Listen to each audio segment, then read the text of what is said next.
Yeah. It's your homie Bang back with part 3, man. Just talking about the ego last time I stopped off. And was, talking about uh, what kind of modes or ideas and thoughts going throughout a day, and 80% of our thought processes and all that. So we get back into the ego and how all this kind of connects. Not kind of connects, but it's connected. And so the ego and the understanding of it and how it functions. The ego is not a entity. The ego's natural job is to protect us. The ego is a mind program that is designed to give feedback. The ego is not our instincts, intuition, or intentions. The ego is the reflexive, the mechanism that commentates. Hold on. The ego is the flexive mechanism that commentates on our instincts, intuition, and intentions. And so, and repeat that. It say the ego is not a real entity. The ego's natural job is to protect us. The ego is a mind program that is designed to give feedback. The ego is not our instincts, intuition, or intentions. The ego is the reflective mechanism that commentates on our instincts, intuition, and intentions. The true self is responsive, while the ego is reactive. The ego is responsible for all the suffering in our life. The ego is selfish by nature. The ego is survival oriented.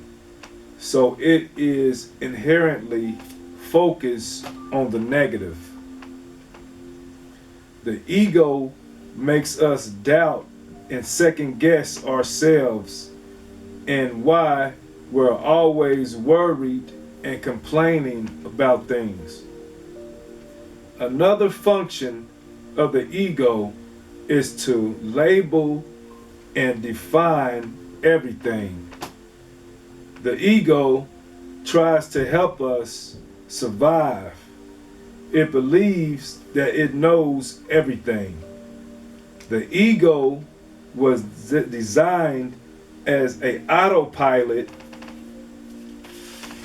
for our consciousness. The ego has served as the catalyst for the expansion of consciousness. And so when I start going into the mind and going into the anatomy of the human body, we'll go more into consciousness and expand on that. But like I said, this right here is just starting, just to get a better, just a small understanding of the ego and the functions of the ego.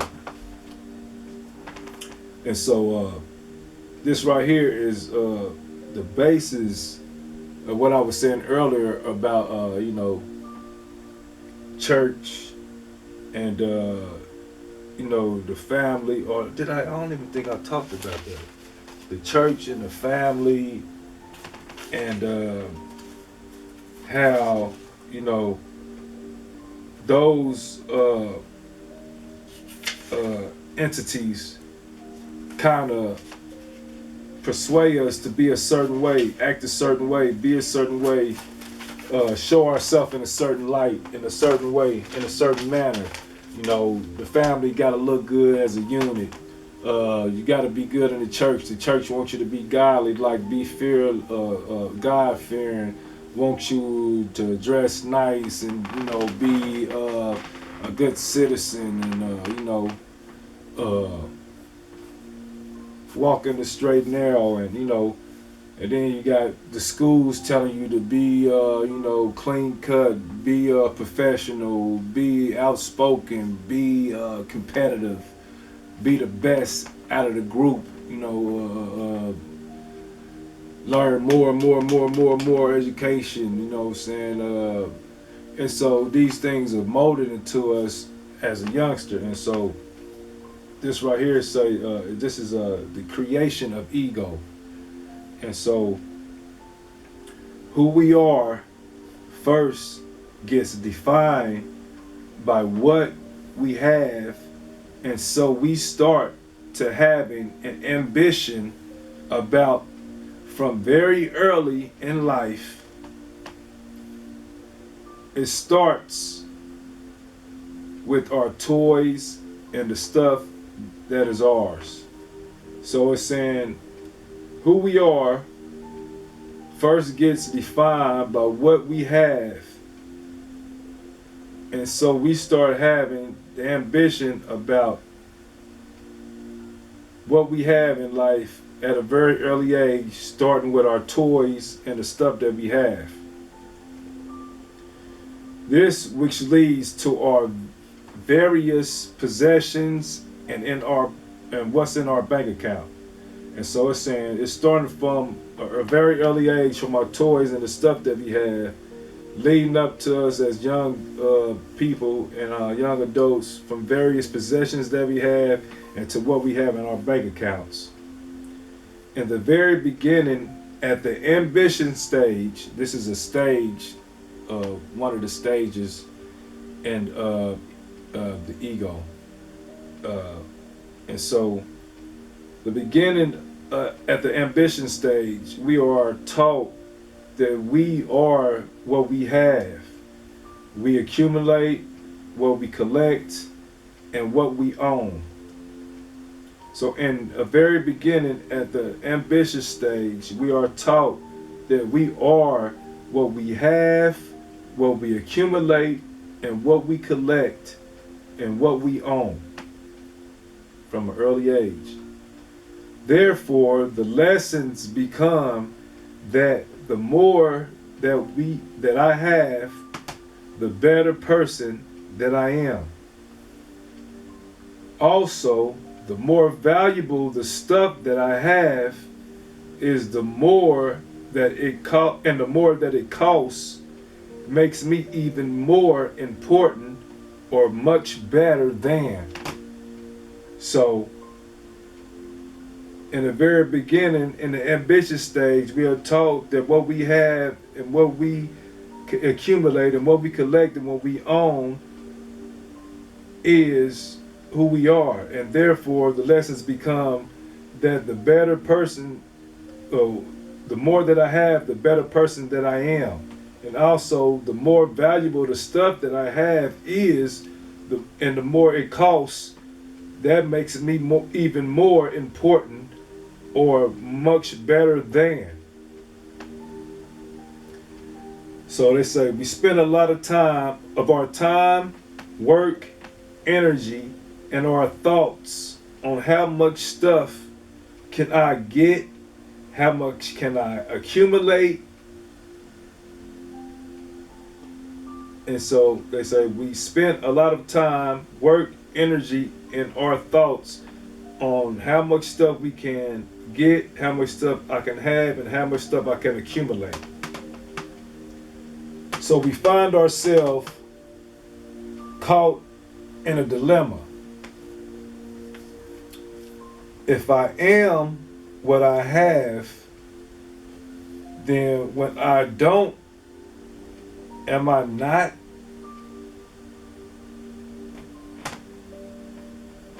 If I am what I have, then when I don't, am I not? So then we start to get really terrified or scared when we don't have as much stuff as we want to have, or when other people have more stuff. So then we start to really get terrified or scared when we don't have as much stuff as we want to have, or when we see other people have more stuff.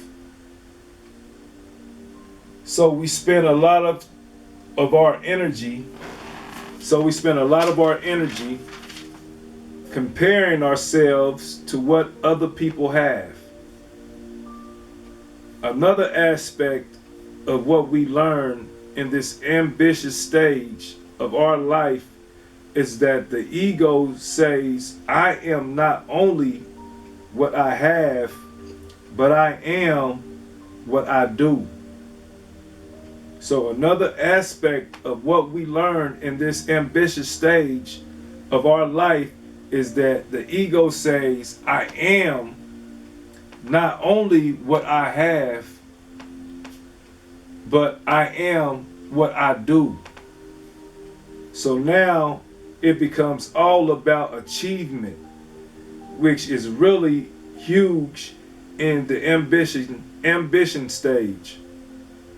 The idea of the more that I do, the more that I achieve, the more awards that I get, the higher I go in my educational pursuits, the more degrees that I have, all of these types of things getting ahead of the next guy, the whole corporate ladder thing becomes competition.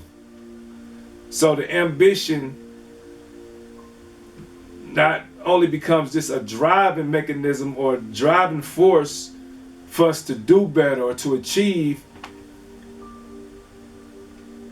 at some point it becomes a negative kind of aspect of this whole thing. It becomes more of a competition.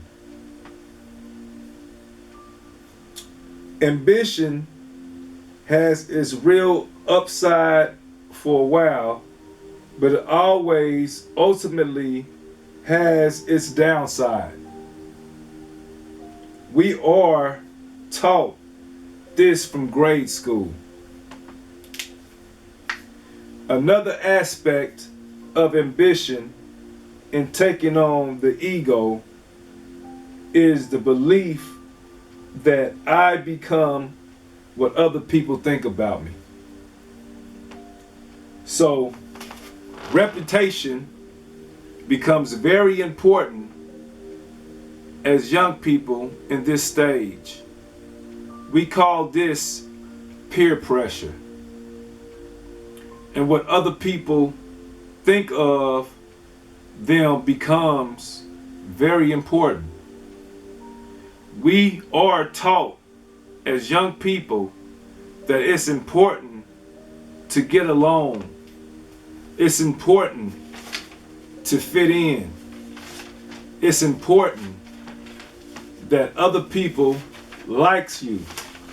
It's important for you to realize that if you're not liked by your friends, you're not going to be very happy. You're not going to get the things you want for yourself in life. And that's kind of crazy.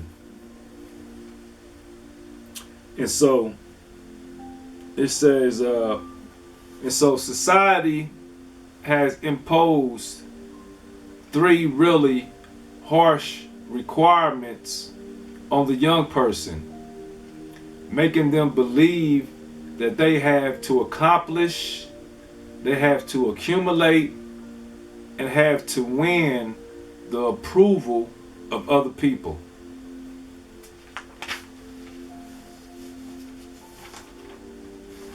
And so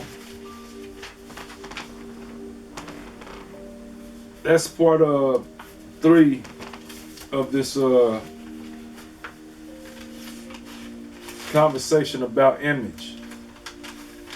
It's only the beginning of a long process we got to go through, because this is all going to take us back throughout our history And it's gonna take us through some of the present day things that we're going through and all that.